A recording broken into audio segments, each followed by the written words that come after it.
Claro que sí, muy buenas noches con todos. Ya estamos aquí en el desarrollo de este espacio académico para tratar lo relacionado pues al tema que nos convoca. Adicionalmente hemos incluido un par de casos prácticos que nos van a servir de fundamento para dar espacio pues a cualquier interrogante o intervención de los participantes. Avanzamos entonces y para entender cómo es que funciona lo referido a la ordenación e instrucción del procedimiento, hay que detenernos en algunos conceptos previos, son los que vamos a desarrollar, y que es el referido a la actividad administrativa de derecho administrativo. Lógicamente, sobre la actividad administrativa, por lo menos en el Perú se ha escrito poco. Hay varios trabajos cercanos a los orígenes de la Ley 27444. Lógicamente, Europa presenta otro escenario y ellos se han sabido distanciar de la noción del acto administrativo. Por ello es que hemos recogido algunas instituciones y vamos a decir pues que la actividad administrativa son las diversas formas, modos o medios de exteriorización de la autoridad. Esta noción es mucho más amplia y abierta que la clásica referida pues a las declaraciones de la autoridad, porque la actividad administrativa supera ese enfoque. Avanzamos un poquito más allá pues y vamos a entender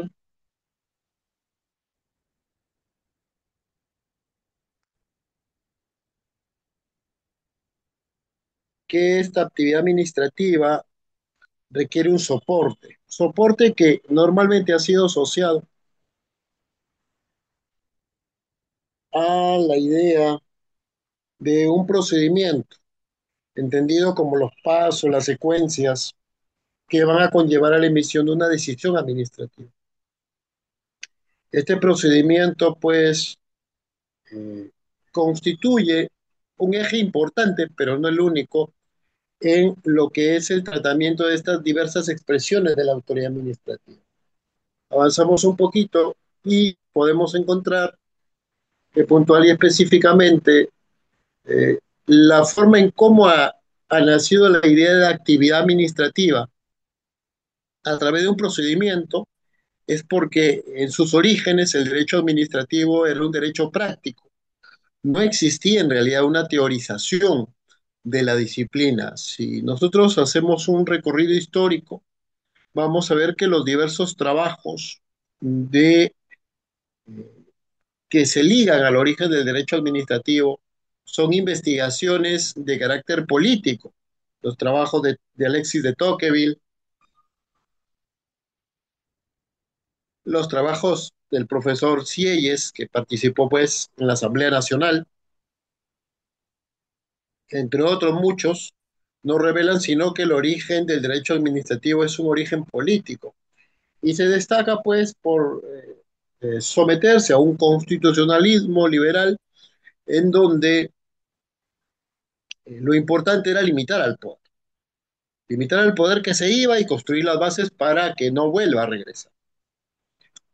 Es de allí que paralelamente, con algunos años de diferencia, se construye un procedimiento judicial heredado de sí del antiguo régimen y el derecho administrativo, como les decía, siendo una disciplina práctica, lo que hace es copiar, hay que decirlo así, torpemente, ¿no? Eh, Estos caracteres, estas líneas del procedimiento, del proceso judicial y por ahí pues surge como una extensión del mismo. Extensión no en el sentido de ramificación, ¿no? Sino en el sentido de autonomía, pero calcando pues estos rasgos esenciales, con algunas situaciones discrepantes que vamos justamente ahorita. Siguiente. Y decimos que son unas situaciones discrepantes porque primero el, el proceso judicial se pronuncia sobre el fondo del asunto y lo hace con carácter definitivo y obligatorio. En el caso administrativo, no hay esa figura, porque lógicamente quedan abiertos los recursos, que también en eso se parece a los tribunales, pero eso sí está sometido al control, a lo que hoy se denomina el control judicial suficiente. Esto es que un juez, o sea, una autoridad distinta de la administración puede eh, evaluar eventualmente alguna anomalía de la actividad administrativa.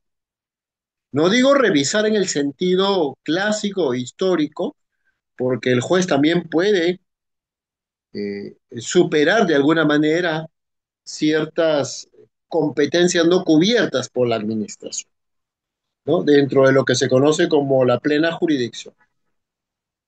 Las decisiones administrativas pueden quedar en el limbo entre cumplirse y no cumplirse, pero las judiciales no. Y eso por allí da a notar algunas diferencias muy incisivas. Siguiente.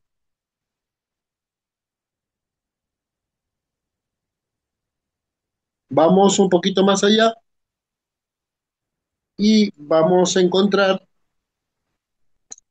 las formas clásicas del derecho administrativo. La primera que surge en los orígenes de la Revolución Francesa es la actividad administrativa de policía,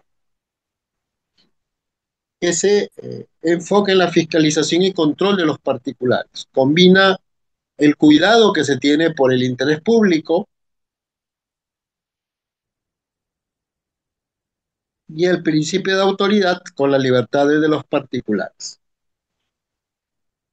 Luego está la actividad de fomento, que como su nombre lo dice, pues se aboca a superar algunas desigualdades de la propia comunidad, ¿no? Frente a grupos que no necesariamente podían cubrir por sí solos sus propias aspiraciones, ¿no? Y aquí encontramos el tema de las becas, las subvenciones, inclusive la actividad de fomento no tiene solo un carácter individual, sino también colectivo y grupal. Lo hemos visto en el gobierno del señor Vizcarra con el tema del programa Reactiva Perú. También una actividad de servicio público, en donde se procuran bienes y servicios, pero lógicamente hoy ya ha sufrido alguna modulación enfocada pues en un criterio de liberalización económica, de tal modo que hoy los servicios públicos tienen una incidencia menor.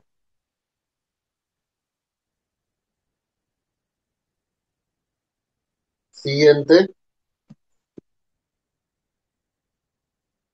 Y luego encontramos otras muchas formas que históricamente se han ido desarrollando.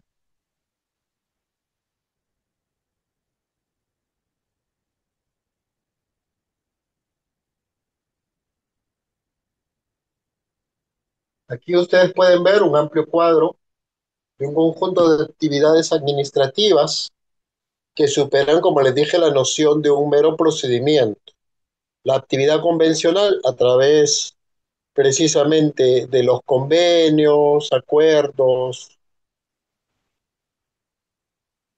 y demás herramientas a través de las cuales la administración concierta o acuerda o conviene con otra administración, por ejemplo, un convenio interinstitucional, o con un particular a través de medios de resolución de conflictos como la transacción, la conciliación, la mediación para resolver controversias. La actividad coactiva, donde la administración, pues, de alguna manera reclama, cobra al particular por ciertas prestaciones que están impagas. La actividad administrativa contractual, que curiosamente en sus inicios fue bastante interesante porque las primeras teorizaciones negaban la posibilidad de que la administración pudiera contratar con los particulares. Hoy es casi universal y uniforme pues la idea de que la administración para adquirir bienes y servicios debe también necesitar del concurso de los particulares. Y esto se ha dado con el derecho administrativo de los contratos públicos o el famoso derecho administrativo contractual.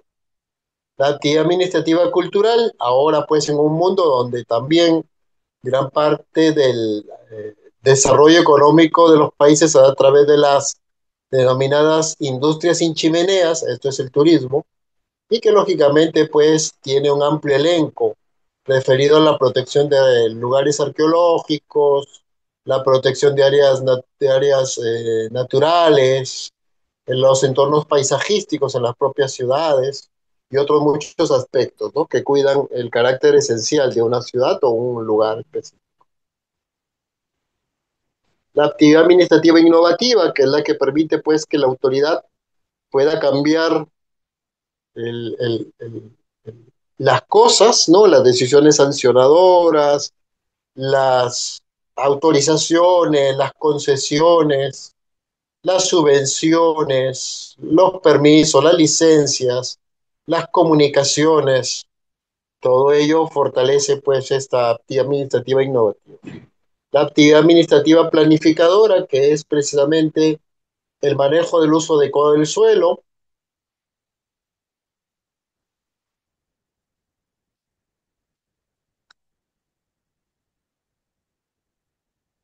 y que lo vemos pues con los famosos planes integrados, ¿no? Planes territoriales integrados. Ayudan pues a utilizar adecuadamente el suelo. La actividad administrativa material que se expresa a través de el ejercicio de la actividad diaria de la administración y podemos evidenciar en las cositas más pequeñas, casi imperceptibles, ¿no? Por ejemplo, el paseo rutinario que hace la Policía Nacional del Perú para garantizar la seguridad, como lo hace también el personal de Serenazgo o la Policía Municipal, el recojo de residuos en las calles por parte de la limpieza pública, el cambio de alumbrado público o la obtención del mismo, la revisión de las redes de agua potable y alcantarillado, la notificación administrativa, el control de identidad que hace la Policía Nacional del Perú, la protección o el resguardo que hace también la policía o el serenazgo a los colegios al ingresar los menores de edad a sus centros educativos o a la salida, el inicio y el cierre de la actividad laboral. Dicho en otras palabras, casi todo lo que se desenvuelve en el mundo del día a día es actividad administrativa material, aunque parezca un poquito extraño. La cosa más simple, como el control, el pitido que hace el policía de tránsito, la intervención que hace la policía de carreteras, ¿no? El detener un vehículo para verificar que cumpla con la regulación legal por su tran y todas estas muchas cosas que, que se hacen diariamente y que casi no las percibimos, es actividad administrativa material de la administración.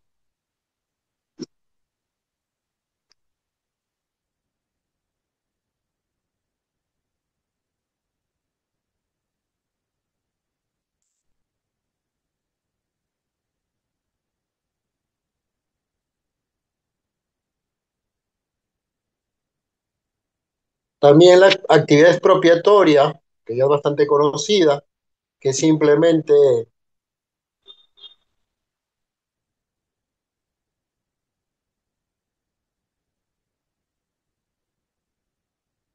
implica pues que la administración puede tomar para sí bienes que interesan a la colectividad.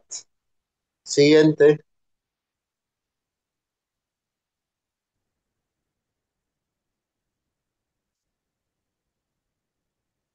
Luego vamos a a la etapa de la ordenación,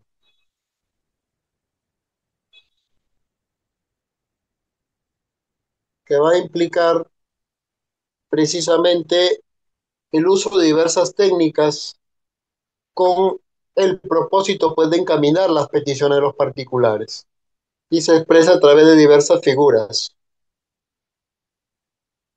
Una de ellas es precisamente la referida a la famosa unidad de vista. ¿Y qué es la unidad de vista? es precisamente,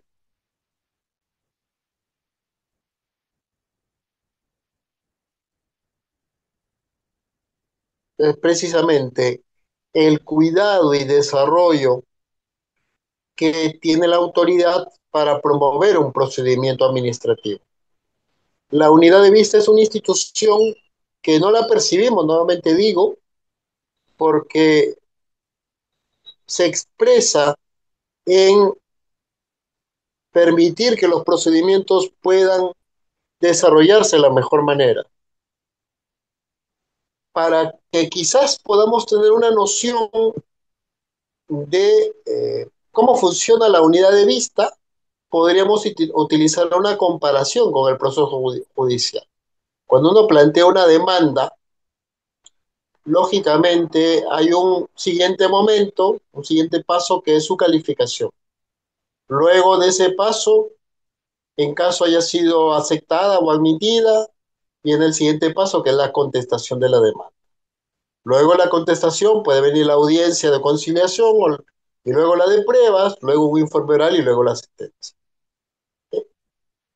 Cada etapa en el ámbito judicial cierra la anterior. Eso no ocurre en el ámbito administrativo. De tal modo que la unidad de vista es algo contrario a lo que normalmente se desarrolla a la figura de la preclusión jurisdiccional. Normalmente la regla es que en los procedimientos administrativos se produzca la unidad de vista. La excepción es que pueden haber procedimientos que establezcan que tiene que haber necesariamente preclusión. Uno de ellos, por ejemplo, para que ustedes tengan una idea, es el referido a los procedimientos trilaterales o también arbitrales, ¿no? En donde sí, oportunamente, una vez que se generó determinada etapa, ya no puede retornarse a la anterior. Pero como les vuelvo a decir, son situaciones menores, son situaciones mínimas.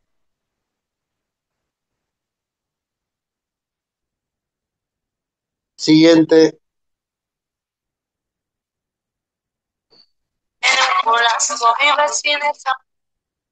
Oye, paga eso, caramba. Aquí estoy en clase. Bueno, acá por aquí alguien se coló con las tecnologías. Es a veces un poquito complicadito poder conciliar la vida personal con la vida familiar. Pero igual.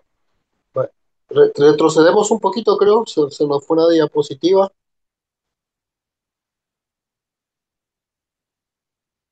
Bueno, ya, ya. No, es la siguiente, siguiente.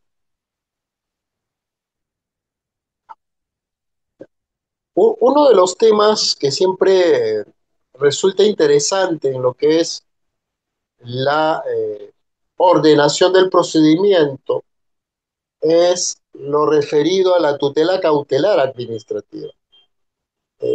Durante muchos años se ha tenido alguna preocupación por entender si era posible que la administración pudiera utilizar o no la tutela cautelar, porque se decía pues de que si en el Poder Judicial la protección cautelar de por sí era riesgosa, sujeta a la incertidumbre, eh, enfocada en crear mecanismos para reducir un uso desmedido o abusivo de la tutela cautelar, con mayor razón podríamos eh, trasladar tal preocupación de la tutela cautelar al ámbito administrativo.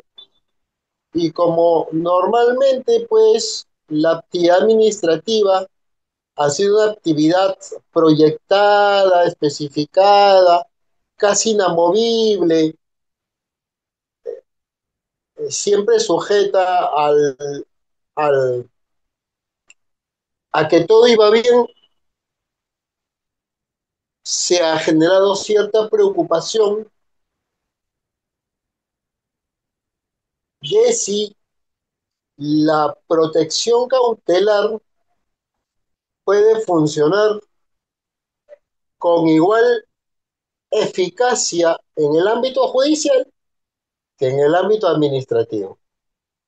Entonces, por ello es que cada cierto tiempo se ha preguntado si la protección cautelar administrativa puede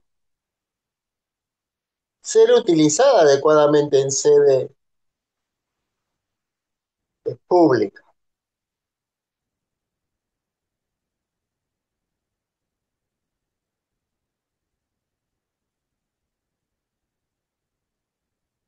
Ahora bien, con la ley 27444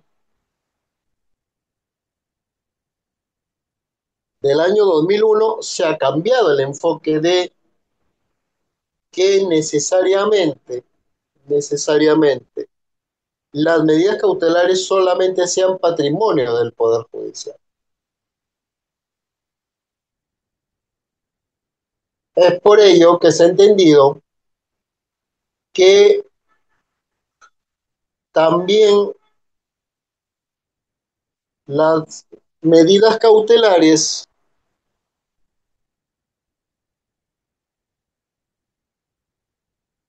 sí son susceptibles de aplicarse en sede administrativa. Por ello es que se ha delineado que la tutela cautelar puede ser presentada en el procedimiento y puede ser modificada. También pueden ser levantadas las medidas cautelares. ¿En qué situaciones una medida cautelar puede ser modificada o puede ser levantada? Como ya les he dicho, el desarrollo del derecho administrativo ha generado pues que, a diferencia del proceso judicial, no estemos sujetos a la preclusión, lo que nos lleva a entender entonces que específicamente las medidas cautelares pueden sufrir alguna alteración cuando se determine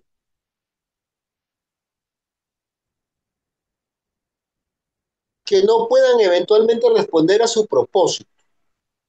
¿Qué quiero decir con esto? Que las medidas cautelares admiten modificación cuando el resultado que se espera obtener de ellas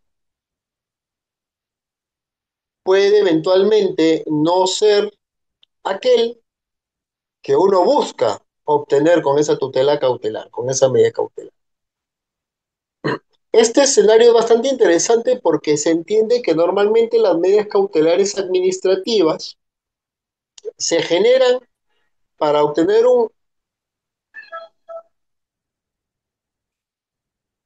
un escenario de protección de, de las relaciones administrativas. Por ello es que cabe esa intensidad de modificación que normalmente no se presenta en el ámbito jurisdiccional. En el ámbito jurisdiccional muchas veces se considera poco prudente hacer cambios, modificaciones de la tutela cautelar. Situación que no pasa en el ámbito administrativo, donde sí hay esa versatilidad, ese carácter dúctil, maleable, para modificar una medida cautelar. También las medidas cautelares pueden ser eh, levantadas cuando se ha cumplido su propósito, cuando la situación que se ha buscado regular o prevenir o proteger ha satisfecho su propósito. Es de allí que hablábamos, pues, que esta tutela cautelar sí permite, pues, el levantamiento de las mismas.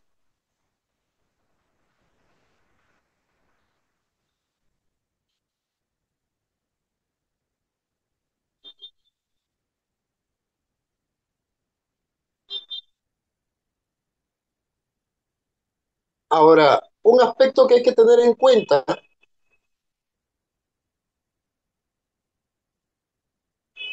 es el referido a las cuestiones distintas al asunto principal, que es una figura bastante interesante y que normalmente pues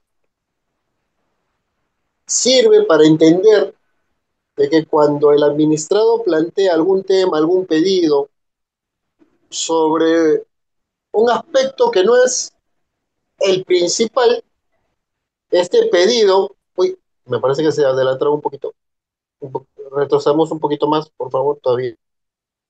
Uy, ya, ahí, ahí. Este pedido, la anterior, este pedido no, no incide, la anterior me parece la anterior, no incide, ahí está, sobre el tema principal, sobre el tema determinante del procedimiento. Y este tipo de cuestiones deben resolverse en la decisión final, salvo posición distinta de la ley siguiente.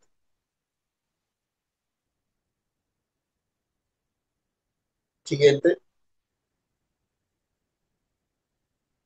Ya.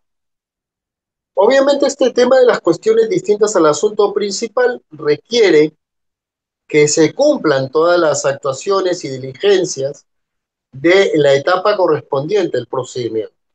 Porque se busca que oportunamente, pues, vale decir, el procedimiento se desarrolle de la mejor manera y siempre enfocado en que aquello que se busca obtener finalmente se concrete en el plano de la realidad. Siguiente.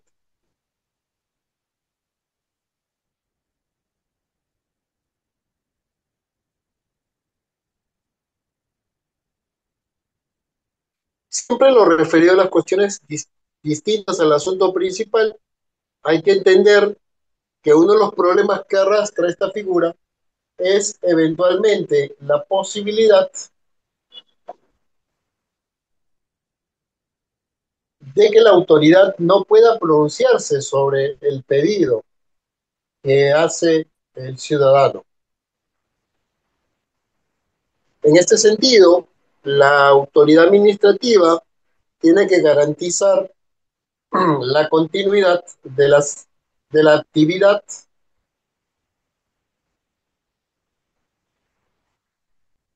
de la actividad administrativa, de tal modo que cualquier situación como licencia, vacaciones, permiso, alguna situación de enfermedad, no sea pretexto para no cumplir precisamente aquello que esencialmente la autoridad debería cumplir. Siguiente.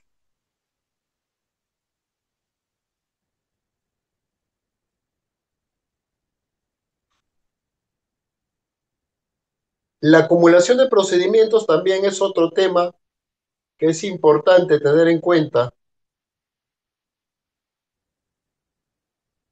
porque contribuye a que ciertas actuaciones, cuando son similares, puedan pues a unirse, sea porque lo pide el propio administrado o porque la autoridad lo considera pertinente, de tal modo que guardando conexión puedan ser resueltas por la autoridad.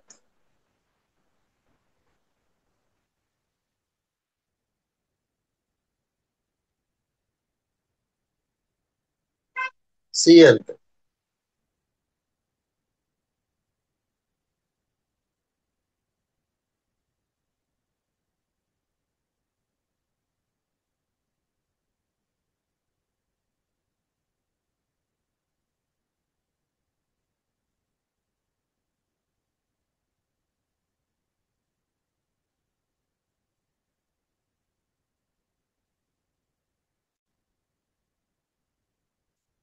Ahora bien, es importante rescatar que en el ámbito del procedimiento administrativo se establece la necesidad de mantener un expediente por cada actuación que tenga el ciudadano que acude como administrado. Es porque se busca oportunamente que las actuaciones de la autoridad se reúnan en un solo documento. Con ello se reducen los riesgos de que la información que tienen los administrados pueda dispersarse. Por ello es que al establecer que es adecuado un solo expediente, se centraliza la información. Siguiente.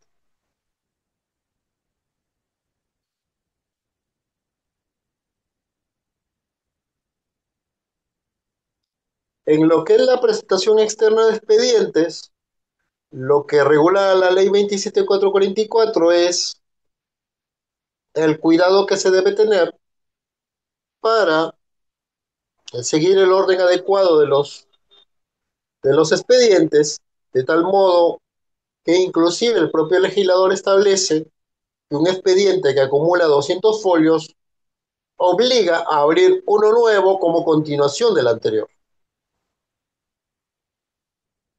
También se establece la obligatoriedad de foliación de los actuados para impedir alguna sustracción o deterioro del expediente. Siguiente.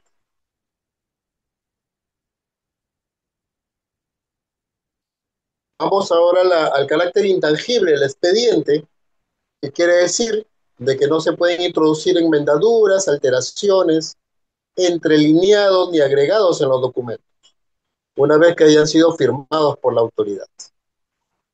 Si es que se encontraran algunas situaciones como las anteriores, esto es enmendaduras, alteraciones, entrelineados, agregados, añadidos, se deja constancia de las mismas.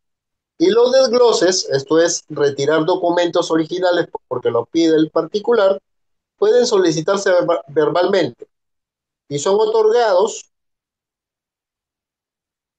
indicando la fecha y folio si se deja una copia autenticada, ojo, autenticada, no fedateada, en el lugar que ocupaban los documentos. Ahora, yo les puedo hacer una pregunta que es, ¿por qué la ley establece que se deja una copia autenticada y no una copia fedateada? ¿Alguno de los participantes tendría alguna respuesta eventualmente?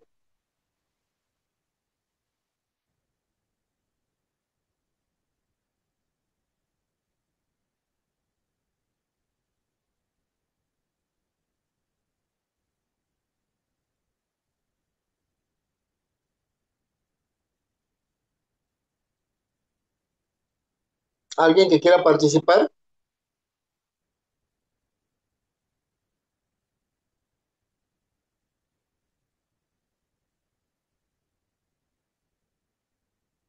La ley establece que el desglose obliga a dejar una copia autenticada en el lugar correspondiente. Se refiere que, si, por ejemplo, ¿no? Si el expediente tiene 160 folios y en la página 50 hasta la 60 hay 10 documentos originales y yo los pido, y le digo a la autoridad, señor, yo quiero que me devuelva esos originales porque quiero hacer algunos trámites, la autoridad está obligada a devolvérmelos, pero va a dejar una copia autenticada.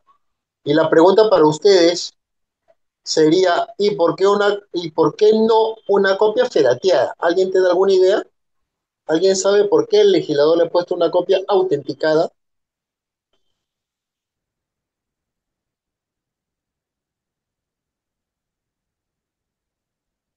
¿Qué opina?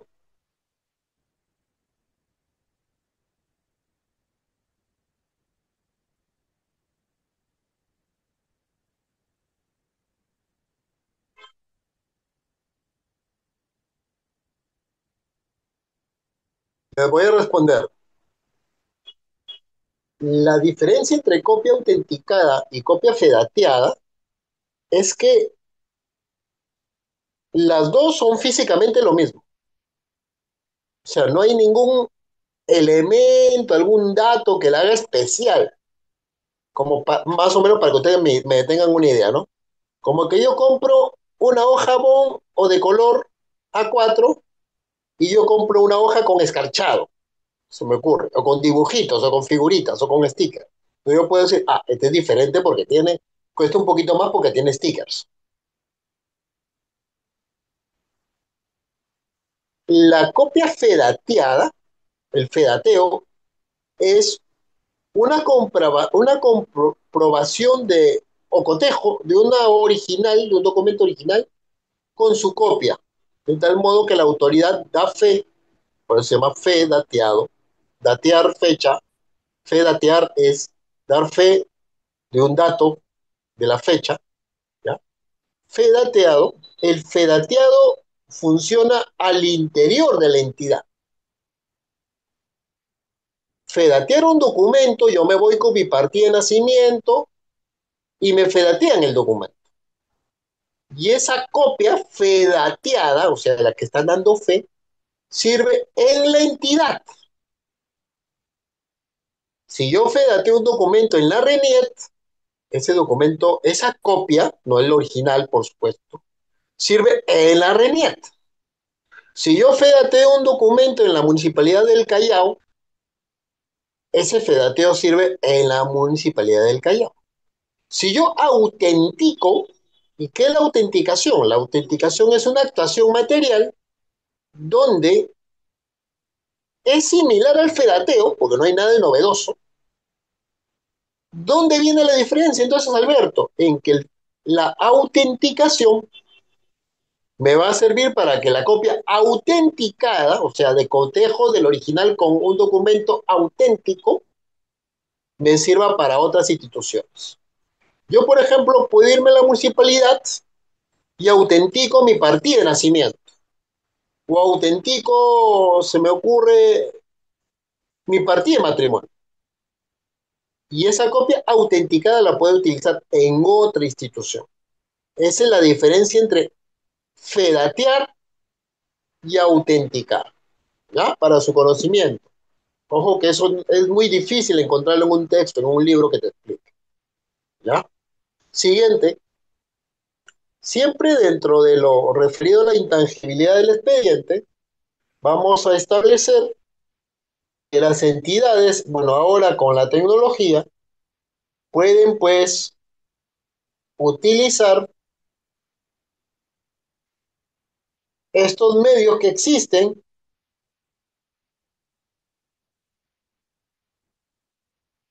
para poder archivar y tramitar los expedientes. Esto ya se hace ahora ya. Si un expediente se extravía, es posible que se pueda reconstituir o reconstruir. Y normalmente, pues, la regulación legal no está recogida la forma en que se procede a reconstruir un expediente, pero sí se puede acudir también, sí, también, ojo, ojo, la autenticación no solo la hace el notario, ¿eh? Mucho detalle. La autenticación también la hacen las autoridades administrativas. A ver, ojo, vamos a interrumpir un poquito. Miren, hay una interesante participación de su compañero y hay que felicitarlo porque él ha emitido un juicio de valor bien interesante y él nos dice, el fedateo lo hace la entidad y la autenticación lo hace el notario. A ver, en principio, el notario, el notario le presta al Estado, le presta al Estado la fe pública. ¿Ya? Vamos retrocediendo un poquito. ¿Qué es la fe pública? La fe pública es, digámoslo así, en modo eufemístico, ¿no? Un sello mental, ¿no? Un poder que tiene la autoridad, o sea, la administración, para dar certeza de la ocurrencia de un hecho. Porque ustedes saben que los hechos son eventos que funcionan fuera de la actividad humana y que una vez que suceden, a menos que se haya recogido su producción o ocurrencia o generación, es muy difícil de que uno lo pueda registrar en el tiempo, ¿cierto? Por ejemplo, no es lo mismo una foto cuando nos tomaron que éramos chiquitos y hermosos, bonitos, guapos, a una foto de ahora, ¿cierto? Entonces, ¿cómo podríamos demostrar que antes éramos bonitos y guapitos y gorditos, como los pingüinos de Madagascar? Con una foto, ¿cierto? La mamá normalmente, o el papá, o el primo, el tío. La abuelita dice, ay, mi hijito, cuando eras chiquito eras bien lindo. Mamita, ¿eso quiere decir que ya no soy lindo? No. Entonces, ¿cómo demostramos un hecho del pasado que ya transcurrió, ya sucedió? A través, precisamente, de un medio que para el caso humano, social, es una foto, un comprobante, y de esa manera nosotros, como persona de una comunidad, damos fe de un hecho. Pero también en el ámbito jurídico, la autoridad tiene un medio, un poder que se llama fe pública, que es que el solo hecho de ser autoridad, parece algo mágico y lo es, da el poder necesario para comprobar que un hecho ha sucedido como ha sucedido. Por ejemplo, un certificado de posesión. La persona va al juez de paz, va al catastro y dice, señor, quiero que me den una constancia de posesión. Que ustedes comprueben, por eso se llama constancia, constar, verificar, que yo poseo un bien. Y la autoridad te lo da previo cumplimiento de determinados requisitos, que estés allí, que tenga la ubicación, que tenga sea para vivencia, etcétera, etcétera. Ese poder que se llama fe pública, dar fe pública, o sea, algo así como corroborar algo para toda la comunidad, no solamente para la persona que lo vive, ¿no? Se llama fe pública. Esa fe pública normalmente la tiene el Estado, a través, por ejemplo, de un acta. ¿Cómo comprueba fiscalización y control que un restaurante no es un restaurante sino una discoteca y que está fuera del horario de atención al público? A través de un acta, ¿cierto? Va el personal de serenazgo, va el personal de fiscalización y control, va la policía, va la fiscalía y levantan un acta. Y basta y sobra la declaración de lo que está ahí, ¿no? Para decir que el hecho ocurrido como tal. Una constancia, la constancia de posesión. Un certificado, el certificado de antecedentes penales, judiciales y policiales. Bueno, ahora con la tecnología ya es más bacán, ¿no? Porque ingresamos, pagamos nuestra tacita y todo bacán. Pero antes había que buscar en toda la información, ¿no? Y encontrar, pues, si no habías cometido ningún delito, ninguna denuncia. La constancia de estudios o el certificado de estudios, esa es la fe pública también. ¿Cómo sé que en el colegio has sacado buenas notas y has superado la primaria y la secundaria con el certificado de estudios? ¿Cómo sé que en la universidad has llevado todos los cursos y que ahora puedes ser bachiller o titulado? Con tu certificado de estudios, con tu constancia de estudios. Con mi título, con mi grado de bachiller, eso son fe pública. Excepcionalmente, por regulación legal, esa fe pública que es propia del Estado se le da a un particular que se llama notario. Ahora, ¿por qué se da esta fe pública? ¿Por qué se presta? Porque se presta, de alguna manera, no pasa a ser propiedad del notario, de tal modo que si comete una falta disciplinaria le pueden sancionar y le quitan pues esa fe pública. Esa fe pública por mandato de una regulación legal, que hasta donde yo recuerdo es el decreto legislativo 1049, que es la ley del notariado, le permite a una persona, a un particular, por permisión de esta regulación legal, que pueda dar fe pública. Y eso normalmente se hace con la famosa certificación o autenticación de documentos. ¿Qué es lo que hace el notario? Como lo hace la autoridad, coteja que la copia provenga de un documento auténtico. Por eso se llama autenticación. ¿Y por qué sirve la autenticación? Porque la autenticación, aunque no lo percibamos individualmente, sí tiene un propósito loable. ¿Cuál es? Reduce la incertidumbre de poder averiguar si un documento existe o no existe, o si la copia que tenemos precede a un original. Bueno, ahora quizás en un mundo donde uno puede ingresar con una computadora y se nos hace fácil pagar en pagalo.pe y pedir tu certificado, es bacán. Pero en el tiempo en que esa técnica se inventó, se vivía en un mundo donde para comprobar la originalidad de un documento no era cosa fácil.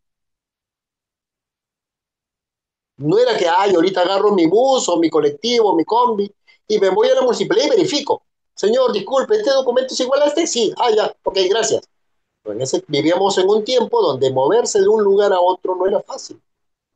Recuerden que eso precede al tiempo en donde los caballos, ¿no?, o los animales de carga eran el medio de transporte. Entonces, imagínense la incertidumbre de no tener certeza de la originalidad de un documento. Por ello es que racionalmente los seres humanos como especie desarrollaron estas técnicas y dijeron, oye, ¿cómo podemos, ¿no?, reducir los riesgos de que un documento sea verdadero o no, a través de la autenticación? Y ese fenómeno de racionalidad humana se ha dado, por ejemplo, en la famosa letra de cambio. La letra de cambio, si ustedes buscan de repente en YouTube o en TikTok, van a ver que las letras de cambio se generaron por varias cosas. Una de ellas era por el riesgo de llevar mucho dinero en lugares de Europa, como en muchos países donde he pasado, donde el comerciante podía ser presa fácil de un ladrón. Entonces, ¿qué hacían? Hacían papelitos que simulaban una cantidad de dinero. Ahí vienen los famosos cheques. Porque los cheques son eso, es un papel, ¿no? Si ustedes se dan cuenta cuando reciben un cheque, es un papel en donde una persona A reconoce que le debe entregar por medio de un tercero C a otro una cantidad de dinero. Cuando uno le dan su cheque, ¿cierto? Uno lo recoge, dice el señor Pepito, le da al señor Alberto Guamán para que lo cobre en el Banco de la Nación. Hay tres actores, imagínense. Y entonces ese cheque, obviamente ahora con la tecnología y toda la cosa, se verifica que es verdad y se entrega. Entonces, algo así surgió también con este tema de la autenticación de documentos, que han sido técnicas de racionalidad que todavía funcionan. Obviamente, cualquiera de ustedes me diría, oye Alberto, pero ya con la tecnología, ya no es tan necesario y todo. Claro, pero lógicamente persisten, se mantienen, porque lógicamente nadie sabe qué pasará en el futuro. Y por ello es que precisamente esa fe pública que normalmente la tiene la autoridad administrativa, también por excepcionalidad pasa pues a poder de los notarios. Pero en realidad el notario no tiene ese poder originalmente, es un poder derivado, es una atribución del Estado derivada, porque la atribución original la tiene el propio Estado. Por ejemplo, los partes de ocurrencia que hacen en las comisarías es fe pública que hace el policía. El día de hoy se presentó una persona golpeada declarando que llegó tarde porque se quedó con unos amigos a tomar y su mujer le tiró la sartén en la cabeza y le rompió en la cabeza. El día de ayer se deja constancia que se encontró un niño caminando, ¿no?, con uniforme escolar entre las calles, se me ocurre Andrés Avelino Cáceres con la calle Cusco, ¿no? Y dijo responder al nombre tal y que su mamá debía recogerlo, pero como su mamá estaba en el TikTok no lo recogió y lo encontró la policía. Y así, ¿no? Miren qué interesante. Seguimos un poquito más allá.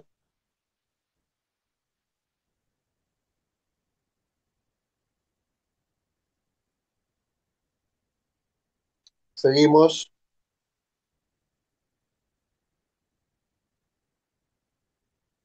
No, a ver, ya, por ahí. Vamos, precisamente miren, ve, un poquito más, avanzamos un poquito más. Esto es bastante común. Ya. Un tema de la fe pública es precisamente de lo que ya veníamos hablando, las actas administrativas. ¿Y qué son las actas?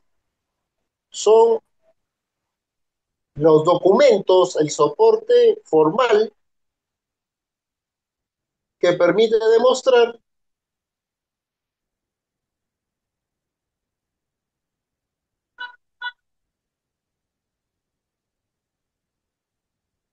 que permite demostrar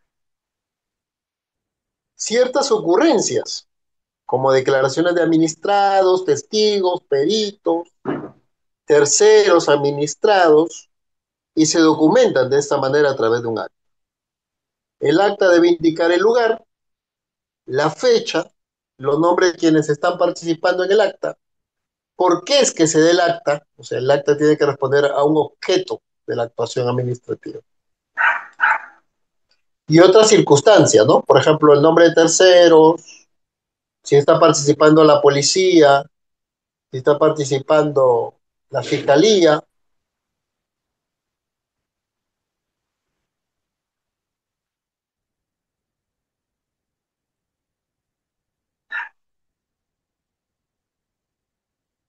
debe ser formulada, leída y firmada inmediatamente después de la actuación por los declarantes, por la autoridad y por los participantes. Como es bastante conocido, eh, normalmente ahora, para varios temas picantes, muchas veces participa la policía y también la fiscalía, ¿no? Siguiente,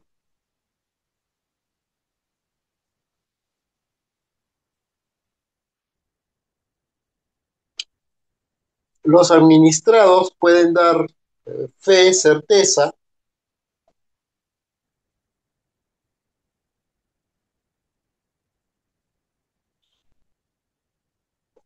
de cualquier situación o observación que consideren pertinente. Por ejemplo, en materia de fiscalización, la regulación legal te establece que el administrado que está siendo objeto de fiscalización puede dejar constancia de los hechos que él estime pertinentes. Por ejemplo, imaginemos que la municipalidad está interviniendo en un local comercial porque dice que se está generando un evento a alto volumen y que es más, ese evento, entendiendo que el local es para personas adultas, está vendiendo alcohol para menores de edad.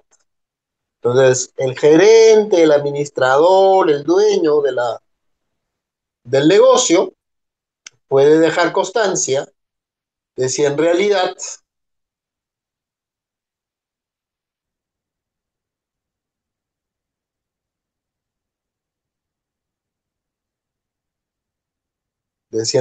pues, ha sido como la autoridad ha manifestado. Entonces, estas actas sirven también para recoger las incidencias de lo que eventualmente pasa en una actuación administrativa. Y es más, la regulación legal establece que puede recogerse incidencias y no solamente ello, sino también pruebas de los hechos que se están alegando como verdaderamente producidos. Siguiente,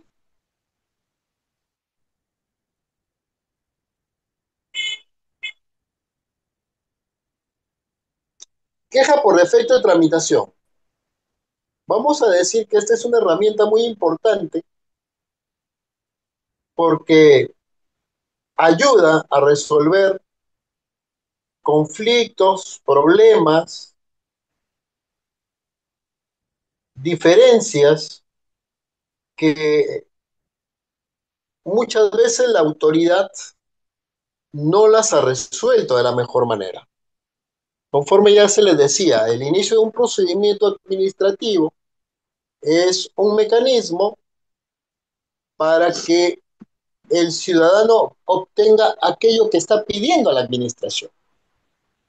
Si bien el procedimiento está sujeto a plazos, términos, ordenación, instrucción, en realidad, para decirlo de repente crudamente, el administrado parecería ser inmune a todo ello, porque al administrado, a la persona, le interesa aquello que ha pedido a la autoridad. Pero, pero, hay que decir también, hay que decir también que muchas veces la autoridad no responde eficientemente. Entonces, eso lleva a que cuando se advierte que no se ha desarrollado adecuadamente el procedimiento administrativo, se pueda pues pedir que éste continúe a través de la figura de la queja por defecto de tramitación, que es una figura que se utiliza para superar situaciones relacionadas a paralización, infracción de los plazos, incumplimiento de deberes, omisión de trámites, con tal propósito que se busque asegurar que lo que el administrado está pidiendo se cumpla en la realidad. Muy pocas personas lo conocen, ¿no? Es una técnica que muy pocas personas conocen, pero que debería ser utilizada cuando se verifica o se advierte que no se ha cumplido con los plazos. Podríamos decir que la queja por defecto de tramitación es una institución bastante interesante porque tiene un carácter multipropósito. No solo es para quejarse, porque allí su nombre, sino también para urgir o apurar el desarrollo de los procedimientos, de tal modo que las personas encuentren que aquello que piden a la autoridad se concrete en la realidad.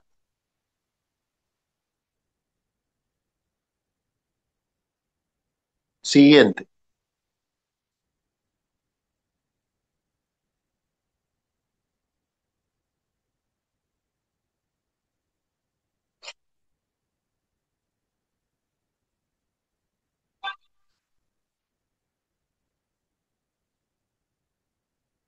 La queja por tramitación tiene un carácter auxiliar. Por ello es que la presentación de esta institución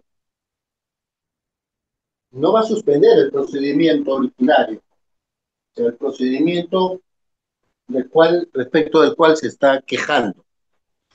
Y la resolución de la misma, o sea, la resolución que acepta la queja por defecto de tramitación, es irrecurrible, o sea, no se puede impugnar.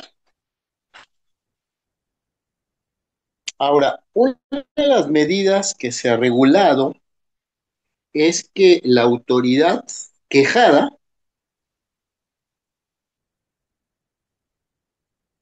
puede eventualmente ser separada del procedimiento. ¿Por qué? Porque finalmente podría ser que la autoridad que es quejada, si sigue conociendo el asunto, podría conllevar,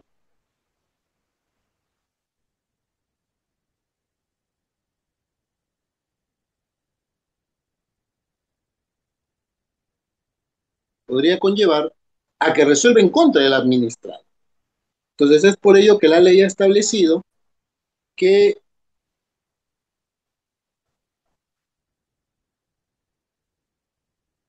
ante una situación de queja es mejor apartar a la persona que tiene el expediente. En caso se declare fundada la queja, se entiende que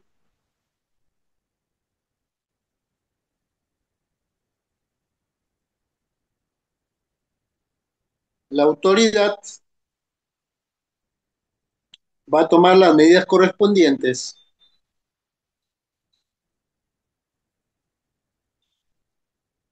para precisamente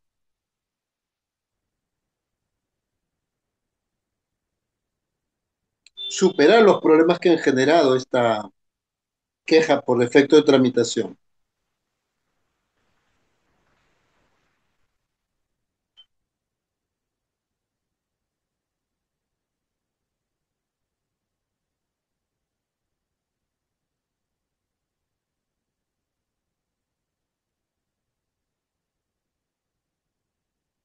Ahora vayamos a la parte de la instrucción. ¿Qué son las actuaciones administrativas de instrucción? Son aquellas que determinan, conocen y comprueban los datos o hechos proporcionados por el administrado que van a servir de insumo para que la autoridad se pronuncie. Normalmente, este tipo de actuaciones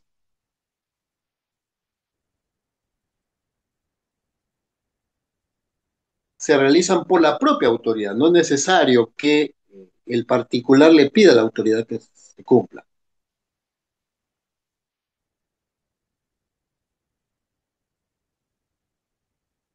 Eso no impide,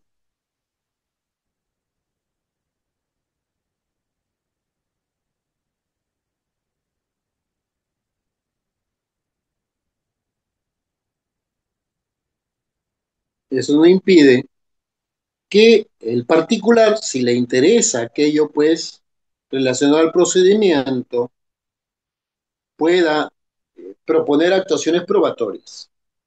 Ahora, no todo, ojo, no todo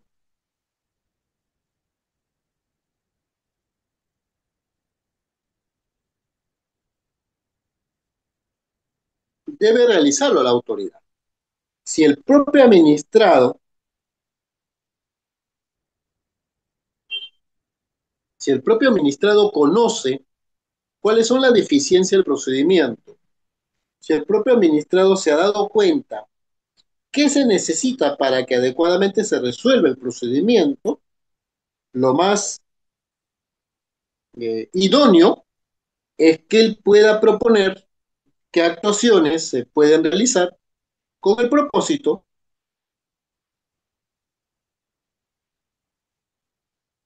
de mejor resolver las cosas.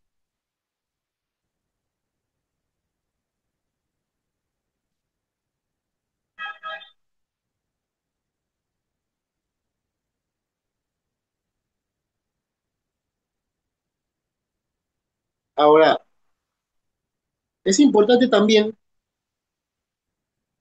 establecer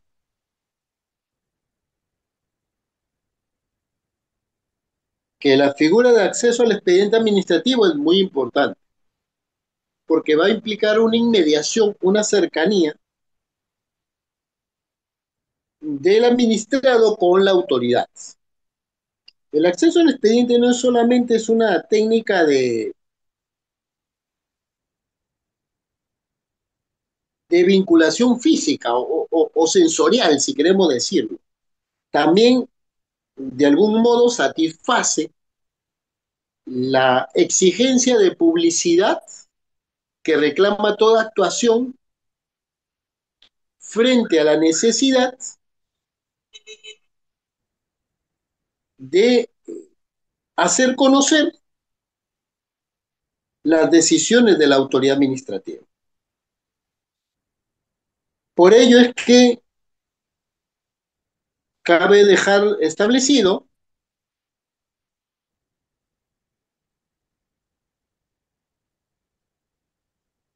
que este acceso va a implicar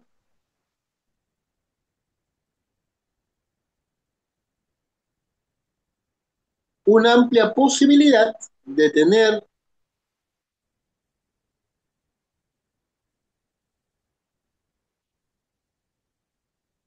la opción de acceder, pues,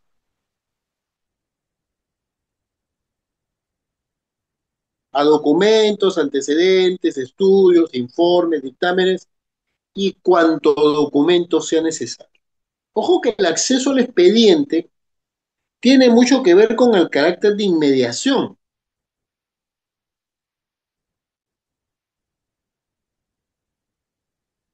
de la información para generar certeza.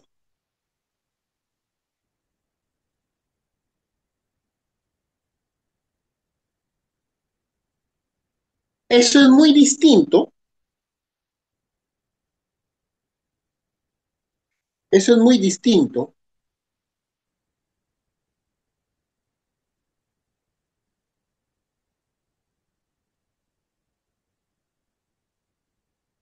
de la obtención de copias. No, ¿qué quiero decir con esto? Que no necesariamente acceder al expediente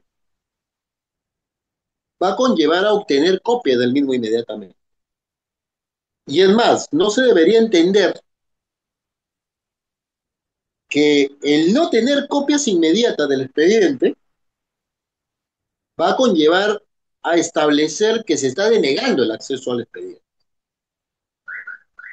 ¿Por qué? Porque el acceso al expediente es un derecho del administrado distinto de la obtención de copias.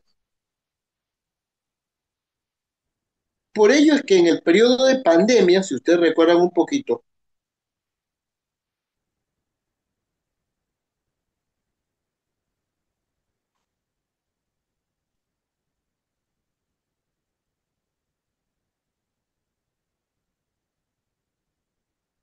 las personas querían acceder a los expedientes,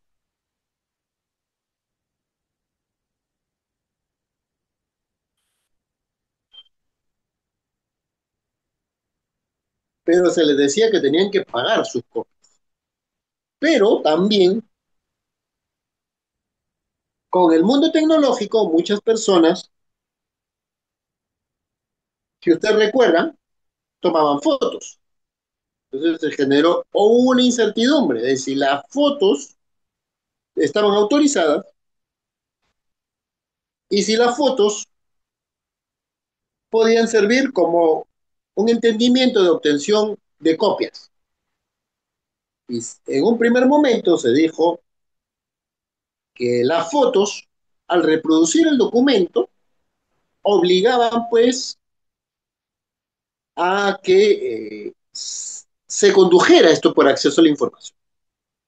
Pero a su vez se le respondió y se le dijo, un momento, porque el acceso a información no solamente importa pagar, sino que el Estado te dé la copia. Por lo cual, si yo estoy tomando una foto con mi celular y el Estado no me está dando la impresión de la foto, no tengo por qué pagar. Al final, ¿qué se ha generado? Si ustedes hacen un recorrido histórico, que sea posible las famosas copias digitalizadas, ¿no? Que es ahora coger con un celular, con una aplicación X y pasarlo a PDF. O simplemente pasarlo por el escáner, ahora que existen equipos multipropósito, y que este escanee instantáneamente mientras va sacando copias. Es bastante interesante porque, primero, normalmente el acceso al expediente se ha confundido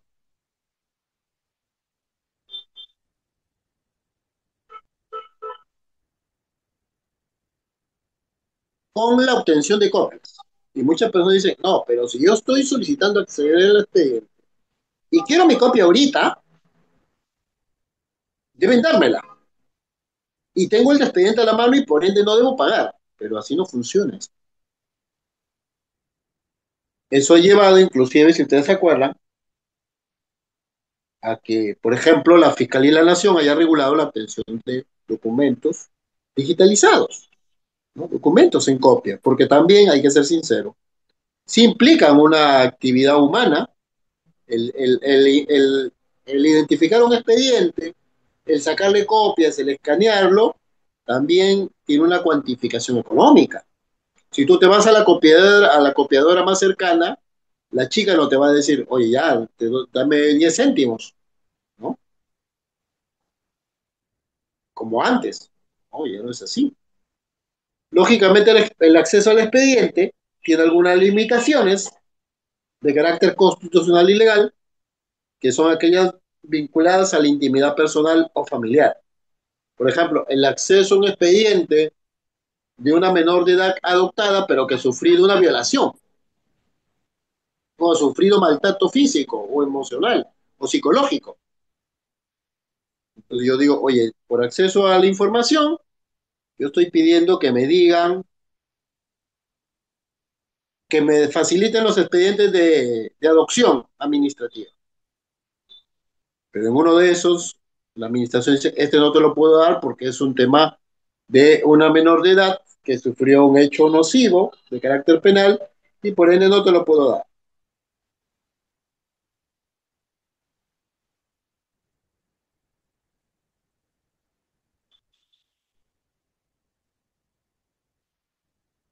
Estas excepciones no solamente se agotan en el tema de intimidad personal o familiar, sino también por razones de ley o razones de seguridad nacional. Pero en este último caso, hay que rescatarlo, que hace buen tiempo ya los canales de limitación de limitación de la información por seguridad nacional hace tiempo ya se ha modulado. No se ha quebrado, porque también, ojo, no podemos decirle a cualquiera cuántos tanques tenemos, de qué fabricación, eh, cuál es el operador que lo mantiene, ¿no? Hay cosas que no podemos decir como país. Pero hay situaciones en donde sí, sí cabe indicar que normalmente hay otros actores que sí pueden decirlo. Por ejemplo, hace poco, si ustedes han visto las noticias, el embajador de Ucrania ha hecho mención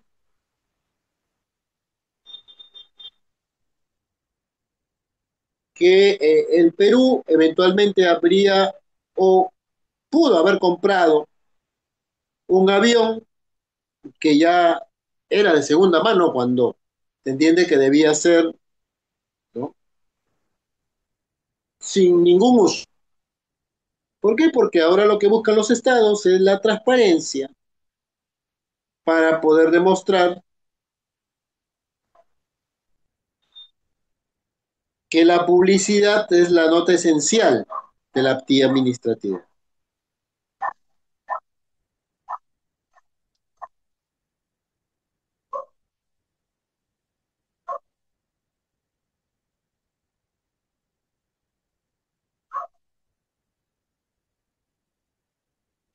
Claro, hay que precisar, miren qué interesante, ahí me ha hecho mención uno de sus compañeros, que también uno de los problemas que muchas veces se confunde es que el acceso al expediente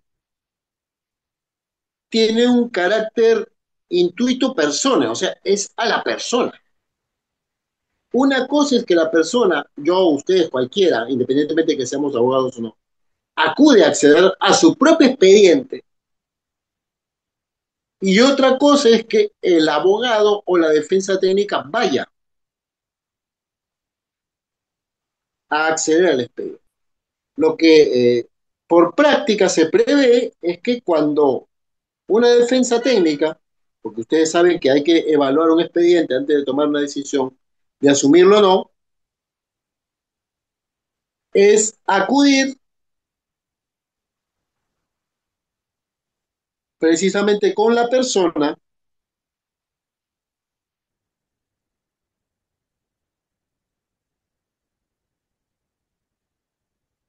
que es el interesado. O sea, como abogado no podemos acudir solos. No es como en el Poder Judicial, que muchas veces uno dice, bueno, antes que que tome este expediente, necesito ver cómo voy a resolverlo. Entonces, lo mejor es acudir con la persona que es el ciudadano, el administrado.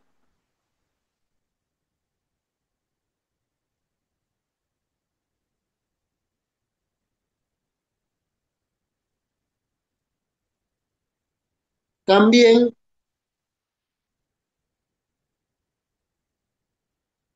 aquella información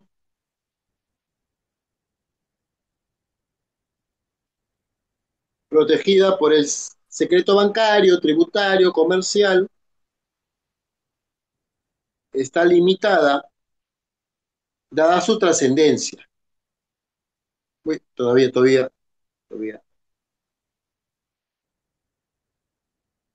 Un tanto más antes, por favor.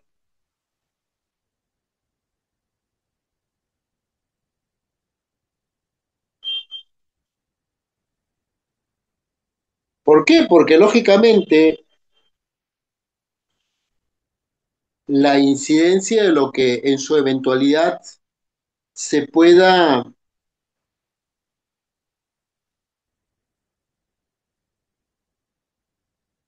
digámoslo así, escapar como dato importante, puede generar muchos problemas. Entonces, hay información que tiene que mantener todavía el cuidado y la reserva de su acceso para proteger a terceros que eventualmente puedan verse involucrados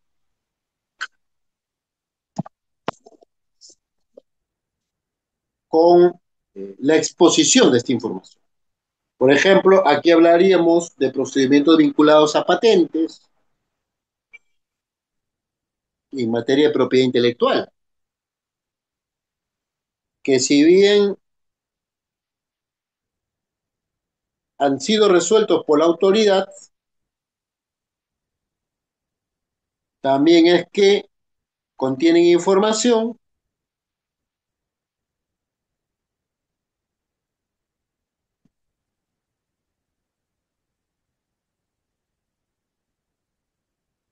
que puede pues, tener una incidencia en el mercado, ¿no? Dado el rubro al cual se puedan abocar.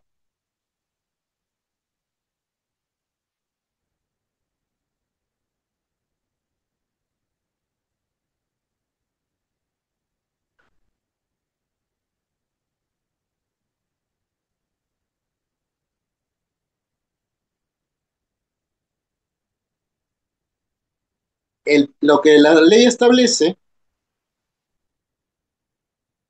es que el pedido de acceso a la información puede hacerse de manera espontánea. No hay una formalidad que se pueda establecer ni obligar para decir, por eso es que yo quiero que tener acceso al expediente.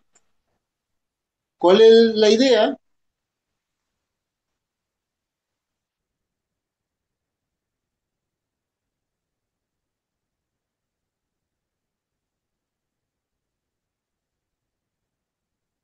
La idea es que se dé la apertura de la información.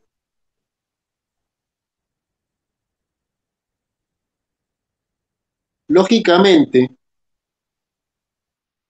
vuelvo a reiterar ahí que no es adecuado confundir el acceso al expediente, que se hace verbalmente, bajo el criterio de inmediación, con las copias, que sí tiene otro trámite. Yo les comento que acá esto que venimos hablando,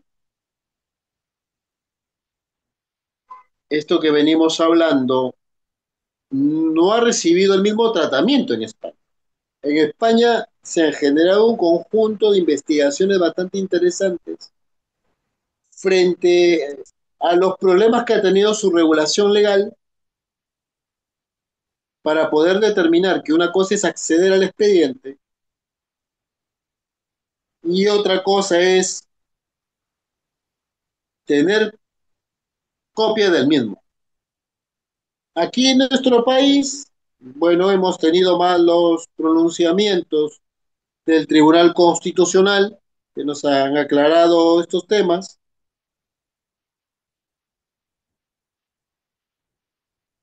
de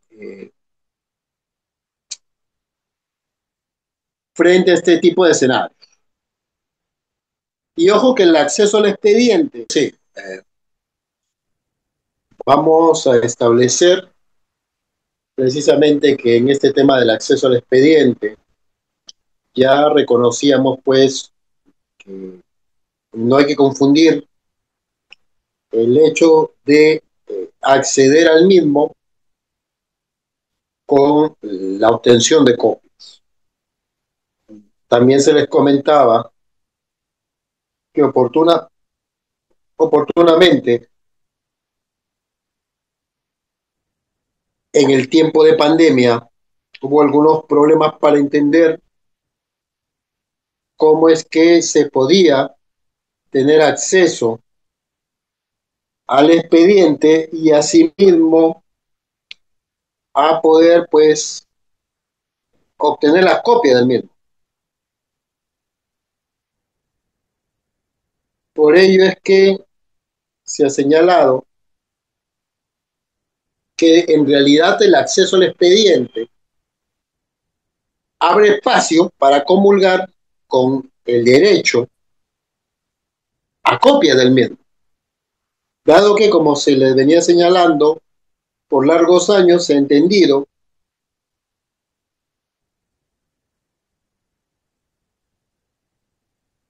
que lamentablemente el acceso tenía que llevar obligatoriamente las copias, pero a partir de los habeas data planteados ante el Tribunal Constitucional y también las propias decisiones de las autoridades administrativas, se ha establecido el carácter bifurcante de ambos derechos.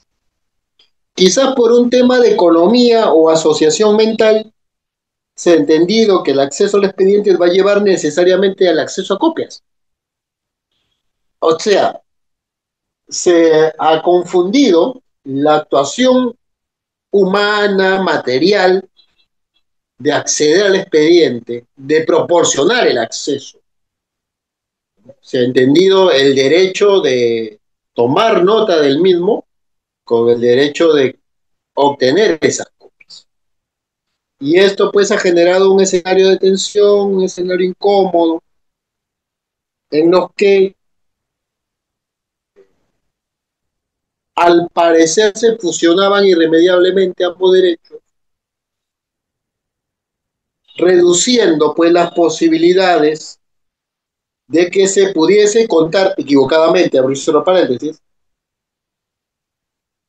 con las copias, ¿no? Es más, yo tomé conocimiento que muchos ciudadanos, un tanto confundiendo esta aparente incongruencia, ¿no? Que es cuestión de sentarse a leer o diferenciar los párrafos, habían planteado denuncias por abuso de autoridad, pero buenamente, luego explicando al fiscal, se daba a entender de que no se les había negado el acceso. Pura y simplemente se había hecho conocer que había un mecanismo que era la realización del formulario para poder tener estas copias a la mano, lo cual obviamente distaba de la concepción que se le venía dando pues a este tipo de situaciones. Siguiente,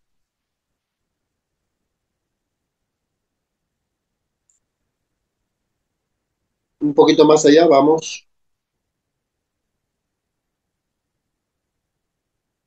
al siguiente punto.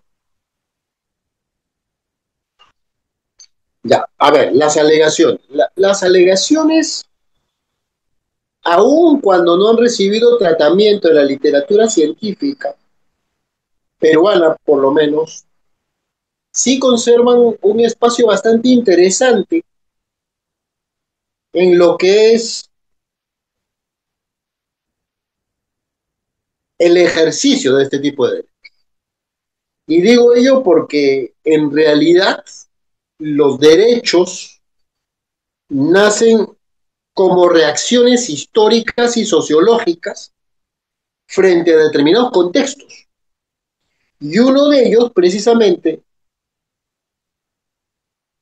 y uno de ellos, precisamente es el de las alegaciones, que ha llevado a que este derecho se vaya construyendo bajo la idea de entender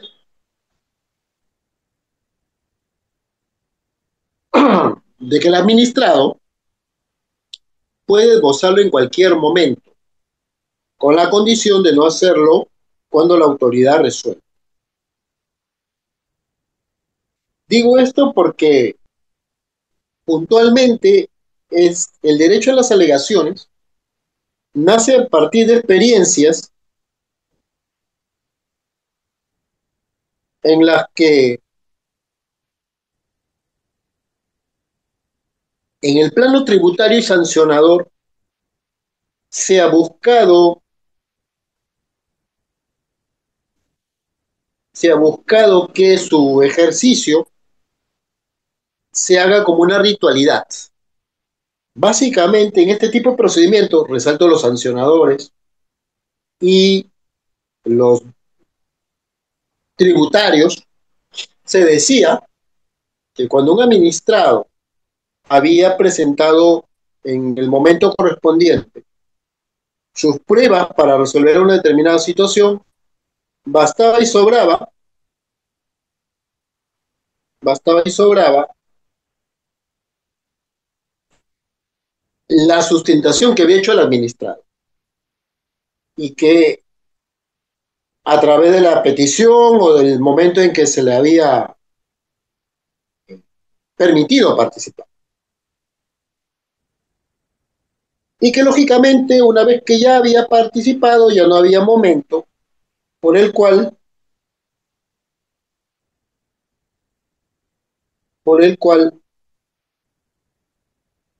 ya lo que correspondía era el papel de la administración.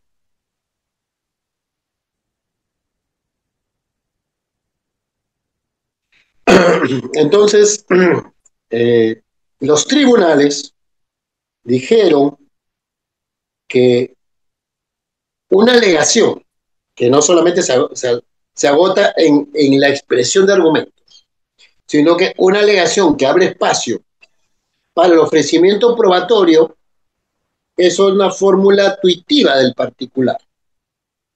Entonces, en numerosas resoluciones del Tribunal Fiscal, el Tribunal le ha corregido la plana a la administración, también el Tribunal Constitucional lo ha hecho, y ha señalado de que en tanto y en cuanto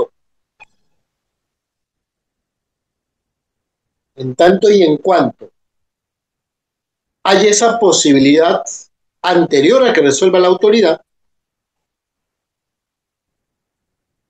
no hay ningún impedimento para ejercitar este derecho, que si ustedes revisan el artículo cuarto de la ley 27.444 se refiere a los famosos alegatos complementarios. Porque existía una mala práctica de entender que una vez que el administrado había fijado su posición frente a una determinada vinculación con la administración o interacción, como lo queramos llamar, luego no había posibilidad de modificar o alterar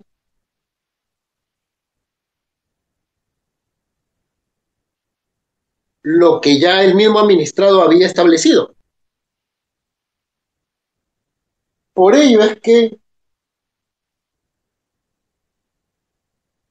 se ha venido sosteniendo que el derecho a las alegaciones es un derecho que ha ido alimentándose de estas situaciones nocivas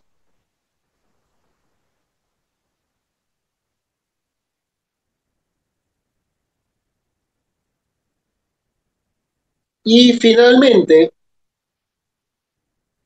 y finalmente, ha construido su propio espacio, de tal modo que este derecho a las alegaciones inclusive permite aportar medios de prueba que en su momento no fueron aportados y que, ojo, a diferencia del contencioso administrativo, que también es un tema interesante, el legislador no ha establecido de si los medios de prueba aportados han sido producidos recientemente o han sido producidos precedentemente y si ocurriera en este último caso, recién han sido obtenidos en la actualidad. O han sido producidos precedentemente, pero no han sido facilitados a la administración en su momento. Por lo cual, este derecho a las alegaciones se ha robustecido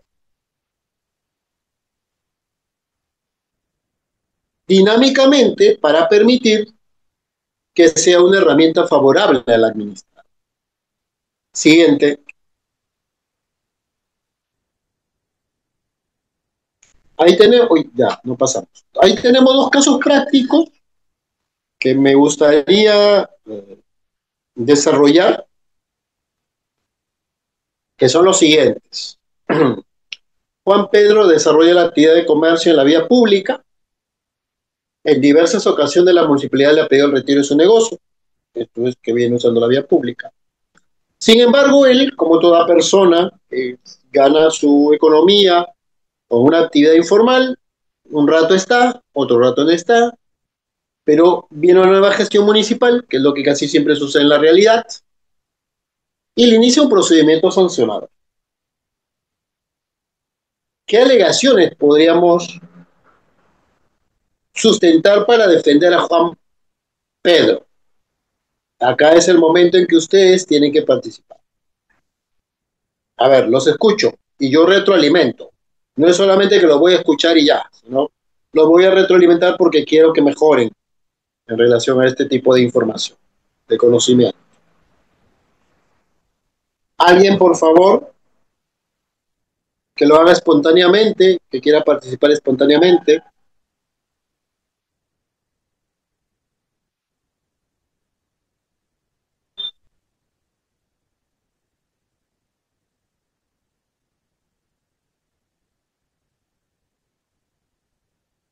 A ver,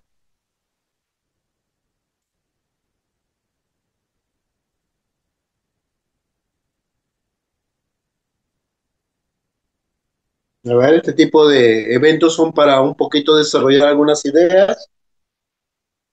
Somos 24 participantes.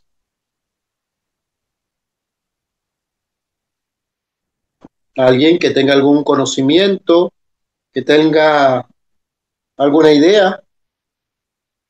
La pregunta, más allá de lo que he puesto ahí, porque la idea no era abrumarlos con interrogantes, es, ¿se puede iniciar un procedimiento sancionador a quien realiza una actividad de comercio en la vía pública? ¿Califica como administrado? Ahí hay dos preguntas, antes de responder la de las alegaciones. A ver, primero, Juan Pedro es un administrado. Se entiende que administrado, según la ley 27.444, es aquel titular de derechos o intereses que pueda esbozar frente a la administración.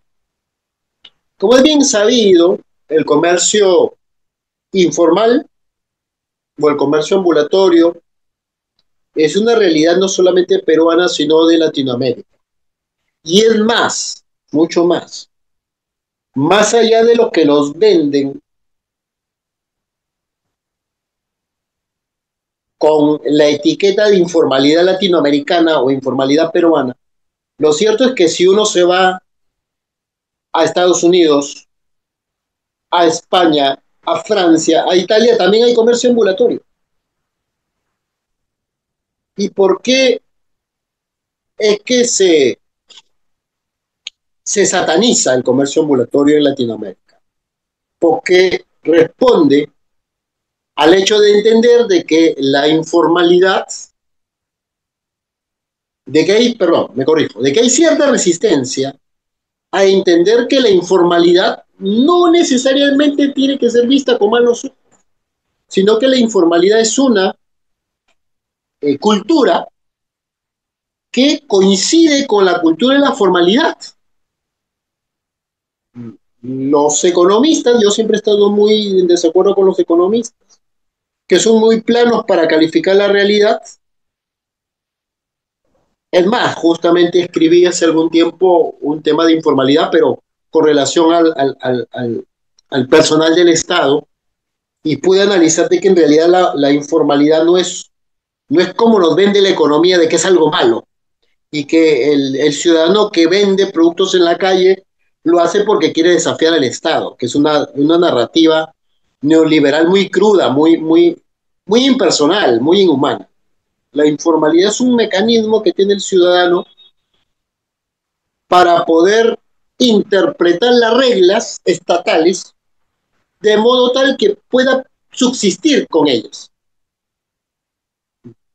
De la experiencia que yo tengo, no puedo creer que un administrado, un ciudadano se levante y diga, ay, qué rico, son las 4 de la mañana y ahorita voy a agarrar, como en la Edad Media, mi lanza, voy a agarrar mi escudo y me voy a ir contra el Estado.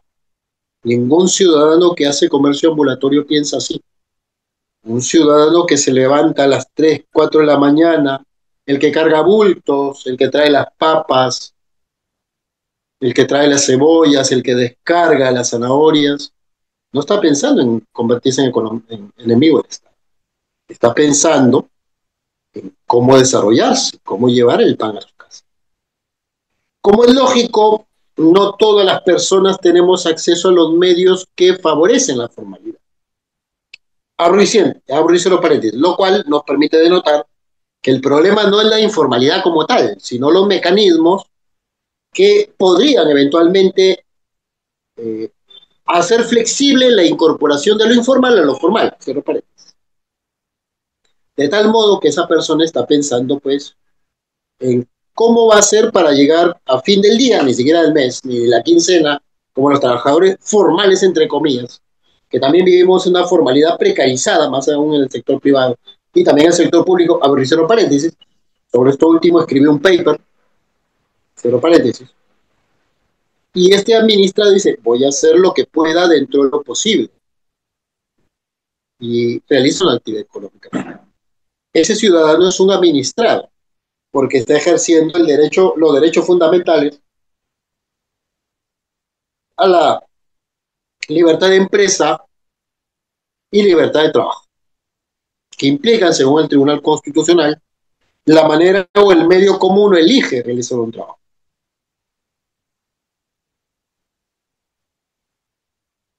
Y es lógico que calificando como administrado, y ahí pasamos a la siguiente pregunta, sí podría realizar una actividad económica y por ende sí podría ser susceptible de una sanción. Y eso nos lleva a otro aspecto antes de responder de las alegaciones. ¿Cómo es que hay un divorcio institucional entre la comunidad, o sea, todos nosotros, y los gobiernos municipales, que siempre mantienen este tira y afloja de erradicar el comercio ambulatorio, cuando el comercio ambulatorio es el que le da precisamente origen a las actividades económicas? Está demostrado, de acuerdo a la información de INEI, que el comercio ambulatorio es el que ayuda a sostener nuestra economía como país. Pero el inconveniente es un tema de enfoque. ¿Cómo enfocamos o cómo identificamos el comercio ambulatorio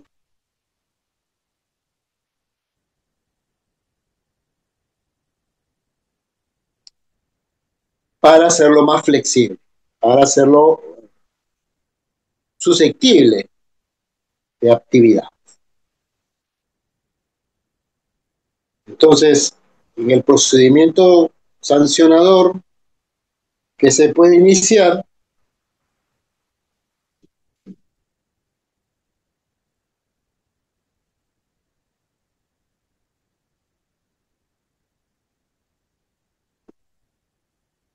va a implicar pues que tengan en consideración su calidad de ciudadano. Todavía no lo vayamos al, todavía estamos en el primer caso.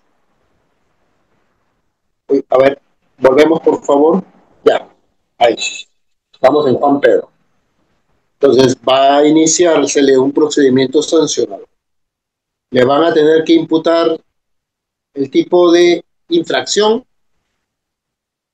los hechos de la infracción, la base jurídica, quién es el órgano instructor, quién es el órgano sancionador y cuál es la base legal. Eso es lo que exige la ley 27444 en cuanto al procedimiento sancionado.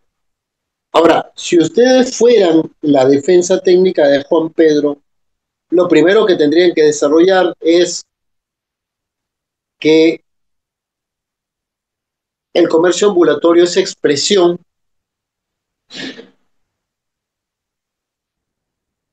de los derechos fundamentales de libertad de trabajo y libertad de empleo.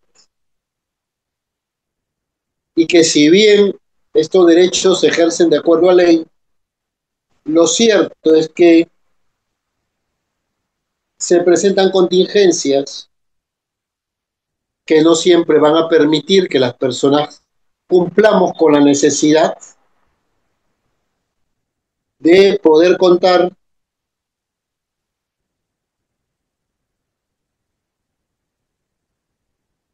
con un local, con un espacio donde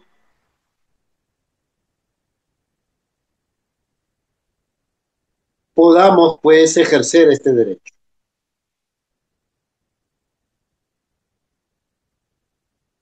Y pedir, lógicamente, dentro de estas alegaciones, la posibilidad de la reubicación para facilitar la posibilidad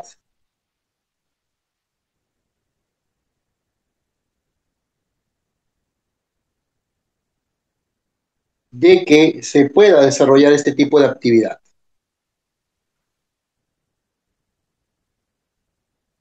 ¿Alguien tiene alguna idea que camine en igual sentido o una idea adicional?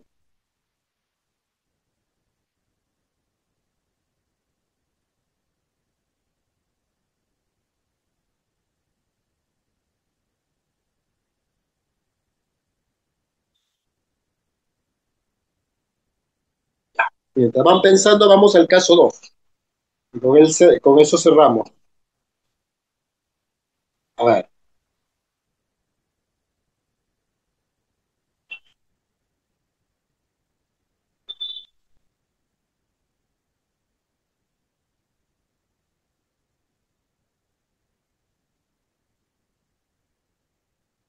A ver el caso es el siguiente. Sara Helen Bonatti tiene su local comercial con licencia, o sea, ya hablamos de otra cosa. Sin embargo, le imponen una multa por no contar con dicha autorización, vale decir, con licencia. Ella decide acudir a revisar el expediente de la multa, dado que se encuentra sorprendida que a otras personas que no tienen licencia no les han sancionado. Al acudir a la municipalidad le exigen que presente por escrito su pedido, o sea, el pedido de acceso al expediente. Ante esto, Sara debe hacerlo. ¿Es correcto el proceder de la municipalidad? Lo cierto es que no, porque obviamente, conforme ya lo hemos estudiado y analizado, el derecho de acceso al expediente es un derecho que no admite ninguna formalidad.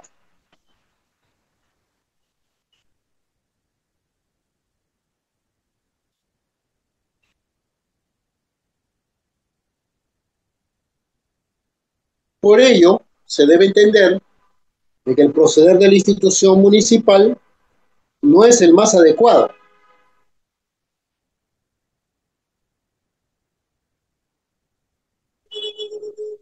siendo correcto que le den la facilidad para acceder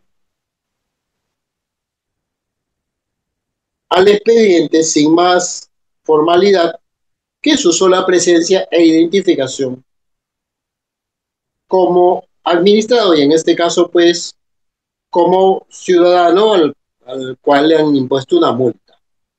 ¿Ya? Entonces con ello, salvo que tuvieran alguna pregunta, alguna incertidumbre o algún interrogante o algún aporte, damos pues por cerrada la presente sesión del día de hoy.